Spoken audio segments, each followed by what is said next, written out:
Raymond James cut its earnings estimate on Innergex from 20 cents a share to 7 cents a share.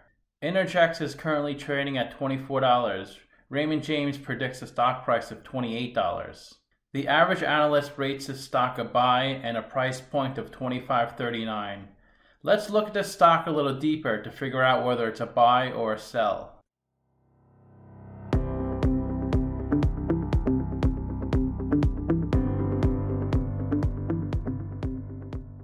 Welcome to my channel. I'm Scott, and if you want to catch my newest video, I post one every day at 8 a.m. In this video, I am going to walk you through the process of valuing Innergex renewable stock and also Magellan Aerospace stock. We're going to analyze their financial ratios and dissect their financial statements so we can determine if the stocks are a buy or a sell.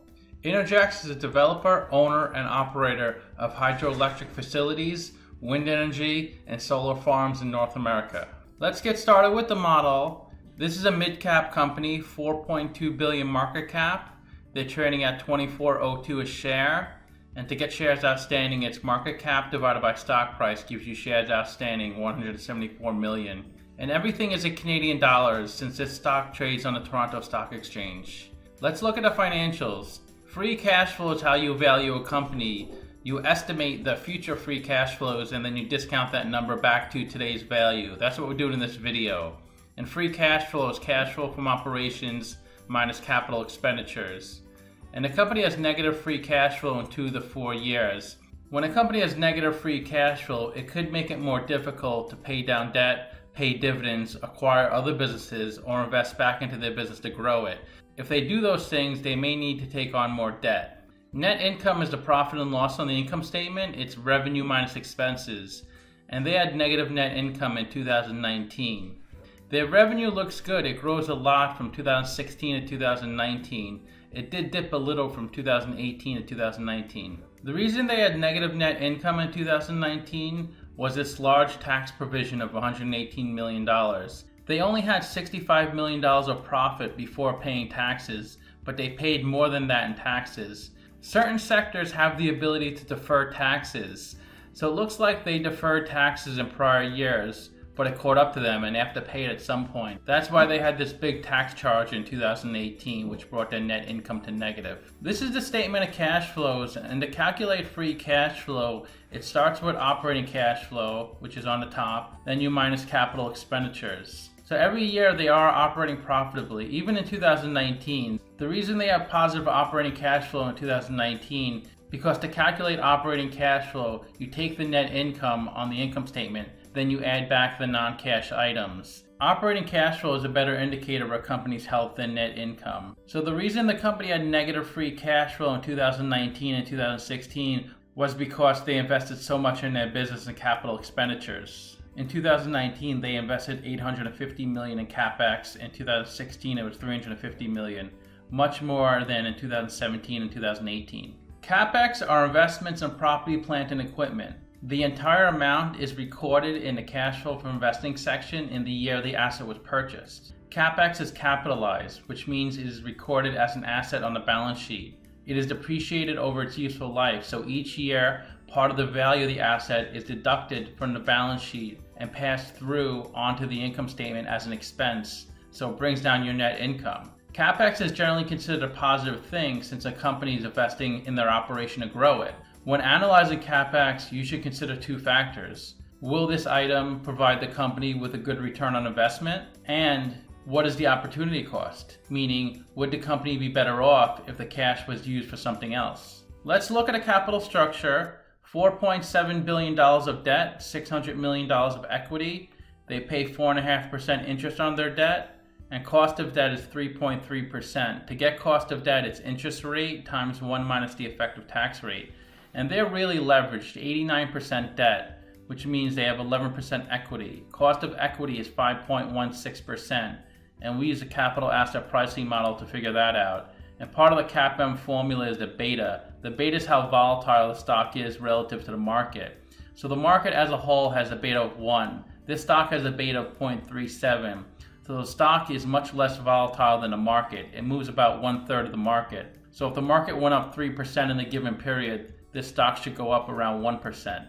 And the WACC is 3.5%, which is a blend of the cost of debt and cost of equity. And that's the discount rate we're going to apply to the future cash flows. We estimated 4 years of future free cash flows. We also estimated terminal value, which is all cash flows past year 4. That's 2.6 billion Canadian dollars. We discounted those numbers back to today using a weighted average cost of capital. We get a value of the company of $2.6 billion. We divide that by 174 million shares. We get a calculated stock price of $15. They're trading at $24, so they're trading at a 60% premium.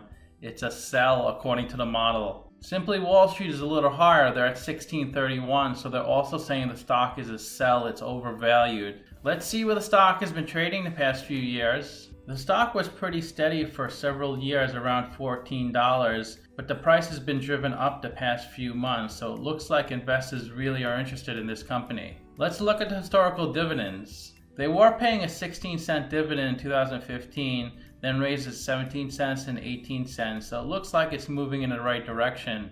The dividend yield is 3%. To calculate dividend yield, it's annual dividend over stock price. Since the stock price has been coming up so much, the dividend yield has come down. It's good to remember that a company's financial performance is not 100% correlated to the changes in the stock price.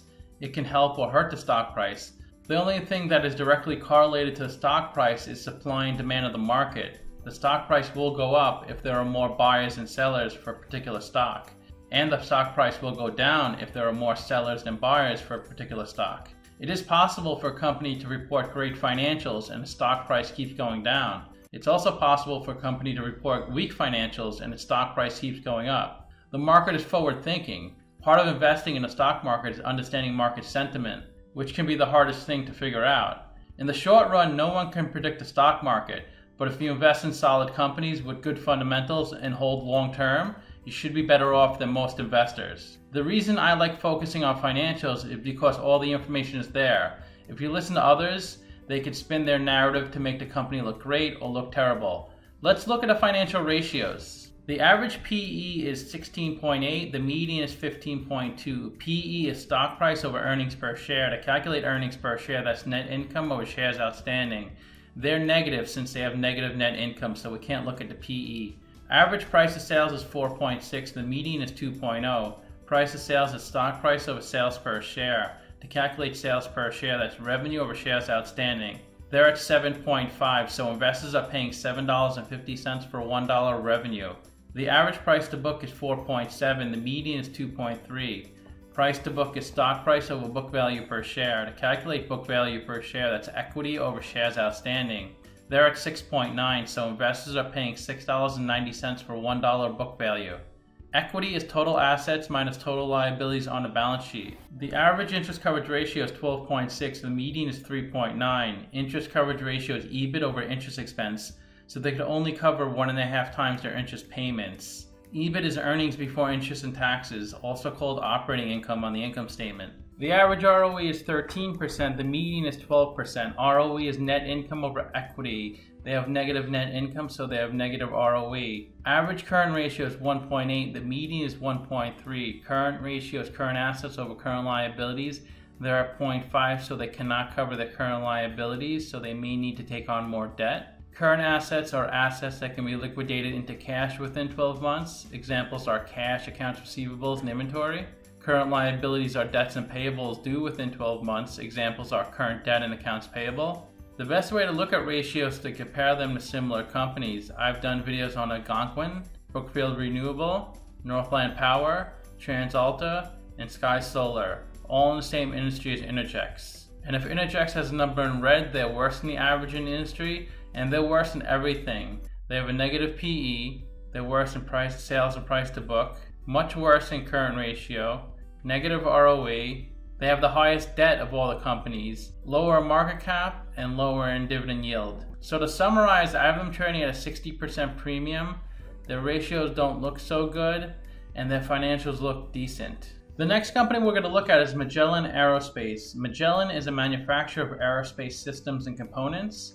It also repairs engines and engine components. The company's business units are aero engines, aerostructures, rockets in space, and specialty products. Magellan is a supplier for the Airbus 380, Boeing 787 Dreamliner, the F-35 Joint Strike Fighter, and Bombardier's complete line of aircraft. Magellan also supplies gas turbine components for airplanes, helicopters, and military tanks. Let's get started with the model. This is a really small company, 385 million market cap. They're trading at $6.62 a share, and they have 58 million shares outstanding. Their financials look really good. Free cash flow is positive and pretty consistent.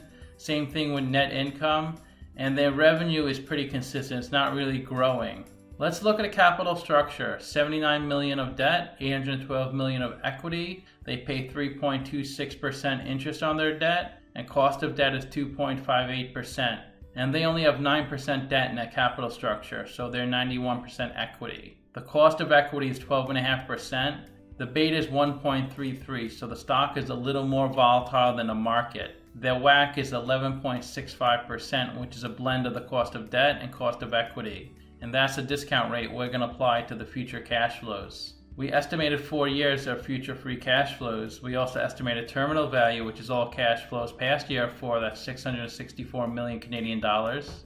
We discounted those numbers back to today using the weighted average cost of capital. We get a value of the company of $800 million.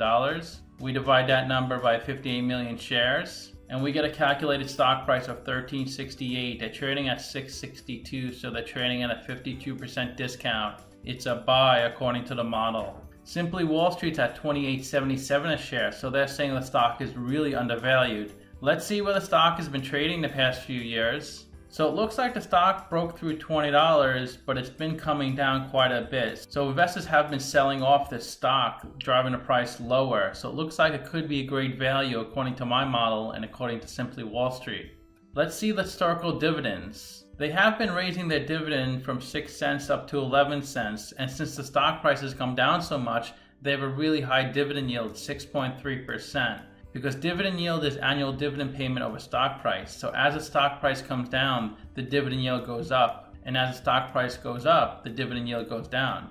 Let's look at the financial ratios. They have a great PE, that's price of stock over earnings per share, they're at 5.7. Really good price of sales, that's stock price over sales per share, they're at 0.4. They also have a good price to book, that's stock price over book value per share, they're at 0.5.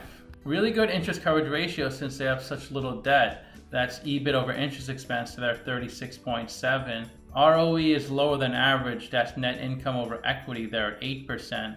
And they have a high current ratio, that's current assets over current liabilities, they're at 2.7, so they can easily cover their current debts and payables. The best way to look at ratios is to compare them to similar companies. I've done videos on 16 aerospace and defense companies, and Magellan is right here. If Magellan has a number in red, they're worse than the average. If they have a number in green, they're better than the average. So they have the best PE ratio of all the companies at 5.7. They're doing much better than the average in price to sales, and they have the best price to book ratio of all the companies at 0.5.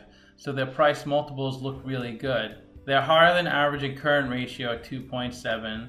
They are doing much worse in ROE though. They're a lot lower in debt at only 9, but they're a really small company, 385 million market cap, so it can be a little risky when investing in small companies. They also pay the highest dividend of all the companies by far, over 6%. The average is only 1.26%. So to summarize, I have them trading at a 52% discount. The ratios and financials look really good. Let me know what you think. Give this video a like, subscribe, or comment below. I respond to all comments. Also, if you'd like to do a private Zoom session with me, get a custom valuation, or just support the channel, you can become a member by clicking on the link in the description below. Thanks for watching.